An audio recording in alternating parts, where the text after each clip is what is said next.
Gentili amici appassionati, ben ritrovati con lo spettacolo del campionato di eccellenza siciliana che al Ciccino Micale di Capodorlando vedeva per la 19ª giornata il Città di Sant'Agata ospitare l'USD Pistunina, padroni di casa di mister Bellinvia in serie utile da 4 risultati utili consecutivi. Reduci dallo 0-0 sul campo dell'Orazio Raiti di Biancavilla, ospiti di mister Raciti che hanno stoppato il Camaro nella stracittadina nell'ultima uscita per 2-2, gli ha permesso di salire a quota 18 punti in classifica, più 4 sulla zona play-out. Passando a elencarvi i 22 che si sono affrontati in campo, troviamo per il Sant'Agata con il numero 1 Scurria, 2 Russo, 3 Tiricamo, a sorpresa schierato al posto di Bontempo da Bellinvia, 4 Trividera, 5 Scaffidi, 6 Zingales, 7 Cicirello, 8 Lupo, 9 Matera, 10 Mincica, 11 Sgro. Risponde il Pistunina con Vitale, Napoli, D'Angelo, Ardiri, Keita, Caldore, Marziale, Primaggio, Ancione, D'Arrigo e Lo Giudice. Dirige l'incontro il signor Giovanni Nampa e la sezione di Palermo, sui assistenti Marinario e Alesci. Grazie all'ausilio delle immagini a cura di Francesco Morabio abbiamo scoperto tutti i protagonisti. Il primo possesso verrà gestito dal Pistunina in maglia rossonera da destra verso sinistra. Risponde il Sant'Agata in completo bianco-blu che dopo appena 60 secondi riuscirà a trovare l'episodio vincente. Infatti una disattenzione della difesa rossonera libera Matera davanti a Vitale. È un gioco da ragazzi per il numero 9 di Bellinvia a portare in vantaggio i locali. Dopo appena 60 secondi strada spianata per il Sant'Agata, complice l'Arachiri di D'Angelo che ha liberato al tiro Matera. Ancora Sant'Agata che non è sazio e di lì a poco troverà una buona occasione in questa coordinazione aerea di Cicirello.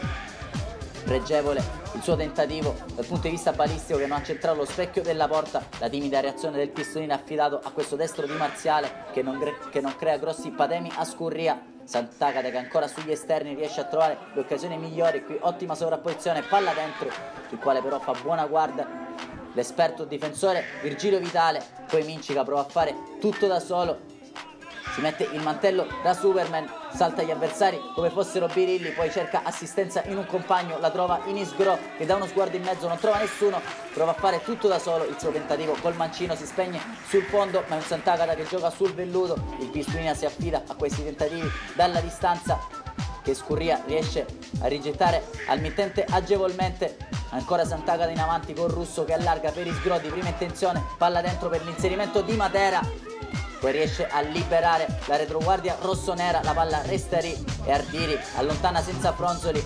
Sant'Agata continua a premere sull'acceleratore e collezionare occasioni da gol. Qui ancora con Matera che con l'esterno destro non riesce a imprimere forza alla sfera, riesce a far sua Vitale, non potrà nulla l'estremo difensore del Pistunina su quest'altra disattenzione. Infatti il retropassaggio di D'Arrigo libera Mincica che a porta sguarnita dopo aver saltato Vitale può firmare il gol del 2-0 quando sono passati 26 minuti sul cronometro. Anche Toto Mincica sul tabellino dei marcatori per il Sant'Agata. Pistunina che stenta a reagire e ancora presta il fianco alle occasioni della formazione locale che qui col proprio numero 10 ci ha provato sul calcio piazzato. Poi Cicirello prova a mettere dentro un pallone interessante sul quale si avvita Mincica con questa splendida bicicletta che chiama al gran riflesso Virgilio Vitale che riesce a rifugiarsi in corner. Arriva il primo cambio al 36esimo per mister Raciti con Miuccio che entra al posto di Lo Giudice. Non cambia però la solfa, è un Città di Sant'Agata che continua ad attaccare sfruttando gli ampi spazi lasciati dal Pistunina. Qui Sgro salta il diretto avversario D'Angelo, entra in area, poi torna sul sinistro, palla sul secondo palo per Mincica che sigla il gol del 3-0 al 38esimo minuto. Ha già archiviato la pratica la formazione di mister Bellinvia che ora potrà concentrarsi mercoledì sulla finalissima di Coppa Italia sul campo neutro del Silvio Brodo di Troina contro il Licata. Non è sazia però la formazione bianco-blu che qui nel finale ha un'altra occasione ancora con Mincica.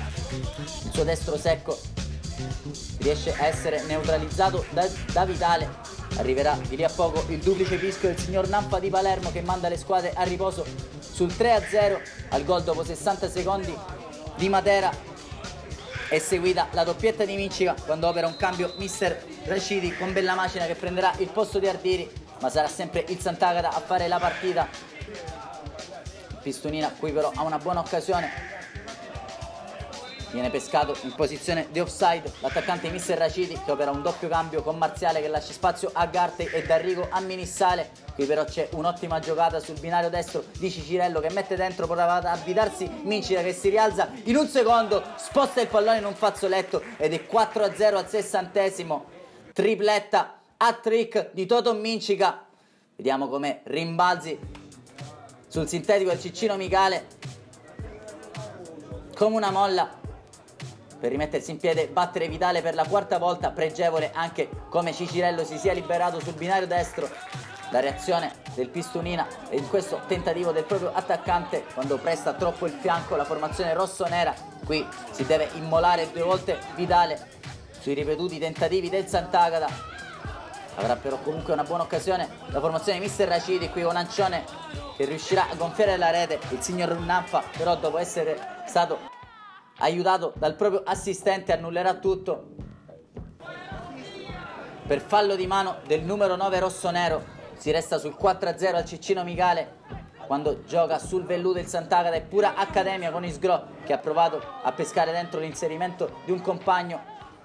La reazione del Pistunina in questo tentativo di Ancione che sporca i guantoni di Scurria, che riesce a fare buona guardia e tenere inviolata la sua porta quando verrà atterrato proprio sulla linea Fogliani, subentrato di Mister Bellinvia. Viene premiato con la massima punizione dal signor Nanfa della sezione di Palermo. Alla battuta del calcio di rigore andrà con il numero 7 Cicirello di fronte a Vitale.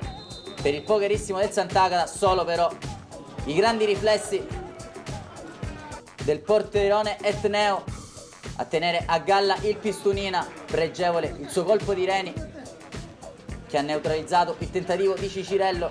Sant'Agata che però continua ad attaccare e a collezionare occasioni da gol. Ancora Cicirello che non è sazio e vuole trovare la via della rete. Si troverà anche con questo tentativo dalla distanza il subentrato Manuli, quando l'ultimo cambio vedrà Visconti subentrare per un acciaccato Ancione. Pistunina che nel finale avrà anche una buona occasione con il proprio numero 13 Miuccio, la getta alle ortiche. Di lì a poco il triplice fischio del signor Nanfa termina al Ciccino Micale di Capodorlando. Sant'Agata 4, Pistunina 0, si portano a -3 dalla capolista città di Messina i ragazzi di Mister Bellinvia. Città di Messina che domani sarà impegnata in una trasferta molto ostica al regionale di Giarre. Nella prossima sfida invece faranno visita al Camaro i bianco-blu. Pistunina che invece ospiterà il Ragusa. Augurandosi allora una lieta visione a Claudio Costanzo, non resta che ringraziarvi e darvi appuntamento al prossimo servizio.